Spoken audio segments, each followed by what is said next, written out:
మన VVIT university, absolute discipline, absolute education.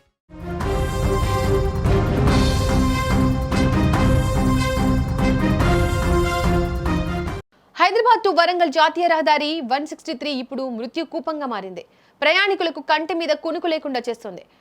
నిత్యం వాహనాల రద్దీతో ఉండే ఈ రోడ్డు ఇప్పుడు నెత్తుటి చారికలతో తడిసిపోతోంది. ఈ రహదారిపై ప్రయాణం చేయాలంటేనే వాహనదారులు చేతుల్లో ప్రాణాలు పెట్టుకుని వెళ్లాల్సిన పరిస్థితి వచ్చింది. ఒకవైపు మితిమీరిన వేగం, మరోవైపు ఇసుక లారీల అజాగ్రత్త డ్రైవింగ్ అమాయకుల ప్రాణాలను గాల్లో కలిపేస్తున్నాయి.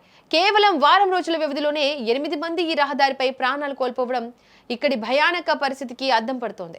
10 మందికి పైగా తీవ్ర గాయాలతో ఆసుపత్రి పాలయ్యారు. జనగామ ఏరియా ఆసుపత్రి మార్చురి గది ఇప్పుడు బాధితుల బంధువుల కన్నీళ్లతో రోదనలతో నిండిపోయింది. తమ వారిని కోల్పోయిన కుటుంబాల ఆక్రందనలు మిన్నంటుతున్నాయి. తాజాగా జనగామ జిల్లా లింగాల ఘనపురం మండలం నెల్లుట్ల గ్రామ పంచాయతీ పరిధిలో మరో ఘోర ప్రమాదం చోటు చేసుకుంది.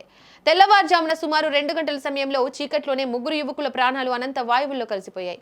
హైదరాబాద్ నుంచి దేవురప్పులకు కిరాణా సామాగ్రిని తరలిస్తున్న అశోక్ లేలాండ్ వాహనం నెల్లుట్ల వంతెన సమీపంలోకి రాగానే ఒక్కసారిగా టైర్ పగిలిపోయింది. దీంతో డ్రైవర్, అందులోని సిబ్బంది వాహనాన్ని పక్కకు ఆపి టైర్లు మారుస్తున్నారు. సరిగ్గా అదే సమయంలో వెనుక నుండి అతివేగంగా దూసుకొచ్చిన ఒక లారీ అజాగ్రత్తగా ఆ వాహనాన్ని బలంగా ఢీకొట్టింది. ఈ ప్రమాద తీవ్రతకు వాహనం ముక్కలైపోయింది. అందులో ఉన్న 3 యువకులు అక్కడికక్కడే ప్రాణాలు విడిచారు. ఈ ప్రమాదంలో మరణించిన వారి వివరాలు చూస్తే గుండె తరుక్కుపోతోంది. దేవురుపులకు చెందిన 22 ఏళ్ల జాట్ రోహిత్, దంతాలపల్లి మండలం బీరిశెట్టిగూడెంకు చెందిన 27 ఏళ్ల డోనికేని రాజేందర్, గుండాల మండలం బండకొత్తపల్లికి చెందిన 22 ఏళ్ల డ్రైవర్ ననుబాల మహేష్ ఈ ఘటనలో దుర్మరణం పాలయ్యారు. మరణించిన మహేష్ జీవితంలో ఒక పెద్ద విషాదం ఉంది. అతనికి పెళ్లై కేవలం 3 నెలలు మాత్రమే అవుతోంది. ఎన్నో ఆశలతో కొత్త జీవితాన్ని ప్రారంభించిన ఆ ఇంట్లో ఈ ప్రమాదం కోలుకులని దెబ్బతీసింది. అప్పుడే ఆ ఇల్లాలు తెల్ల చీర కట్టాల్సి వచ్చింది. ఇంటి దీపం ఆరిపోవడంతో ఆ కుటుంబ సభ్యులు గుండెల విసేలా ఏడుస్తున్నారు.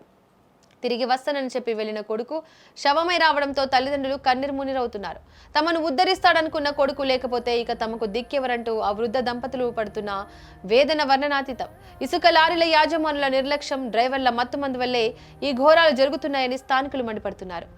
నిబంధనలకు విరుద్ధంగా అతివేగంగా నడుపుతున్న లారీలపై అధికారులు ఎలాంటి చర్యలు తీసుకోవడం లేదని బాధితులు ఆరోపిస్తున్నారు. తమ కుటుంబాలకు న్యాయం చేయాలంటూ ఇలాంటి ప్రమాదాలు జరగకుండా కఠిన చర్యలు తీసుకోవాలంటూ బాధితుల బంధువులు ఆందోళనకు దిగారు. అధికారులు ఇప్పటికైనా స్పందించి ఈ మృత్యు రహదారిపై నిఘా పెట్టకపోతే మరిన్ని ప్రాణాలు బలి కావడం ఖాయంగా కనిపిస్తోంది.